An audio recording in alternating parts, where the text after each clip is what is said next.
Além da crise de efetividade dos direitos fundamentais, é claro que hoje nós vivemos uma crise democrática. E aqui eu falo, especialmente, eu vou tentar aprofundar mais na frente, na confusão entre as funções dos órgãos da persecução penal. Eu preciso entender quem são os órgãos do Estado na persecução penal, quais as funções de cada órgão, quais os momentos que cada órgão atua. Porque atualmente, além de uma confusão desses órgãos, nós temos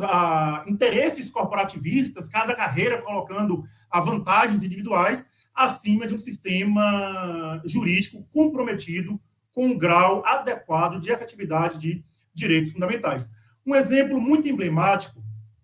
é a proposta de emenda constitucional número 37 de 2013, que tentava uma maior clareza no artigo 144 da Constituição em relação à investigação criminal, e o Ministério Público ele se inseriu neste debate anticorrupção, levantou uma bandeira anticorrupção, mas, na verdade, era apenas um pano de fundo quando o que se queria mesmo, o que se buscava, era impedir a exclusividade da investigação criminal pela Polícia Judiciária. E daqui a pouco eu vou falar um pouco da Assembleia Constituinte em relação à investigação criminal, mas esse movimento, o tempo todo, de tentar turbar a investigação pela Polícia Judiciária, é um movimento contrário à vontade do Constituinte de 1988, que teve a oportunidade de discutir outros modelos de investigação criminal, mas adotou o modelo de investigação dirigido, em regra, pela Polícia Judiciária. E aqui, quando eu falo em Polícia Judiciária, eu estou falando em uma das funções do poder de polícia do Estado, via de regra, atribuída às polícias civis dos estados e à Polícia Federal.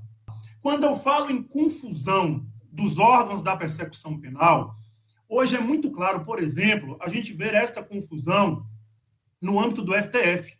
em que você consegue enxergar ali uma mistura entre o papel do julgador e dos demais sujeitos processuais, onde há um verdadeiro comprometimento em relação à imparcialidade e também à segurança jurídica que se espera das decisões. O que nós temos hoje, de fato, é um protagonismo do judiciário na produção da prova, desviando-se claramente do modelo acusatório pensado pelo Constituinte, numa postura onde se mistura as funções de investigar, acusar e julgar. Ou seja, eu consigo enxergar um único agente público que deveria estar destinado a uma das funções da persecução penal, misturando, confundindo essas funções em uma concentração de poder e, consequentemente, nós temos decisões cada vez mais pautadas por convicções subjetivas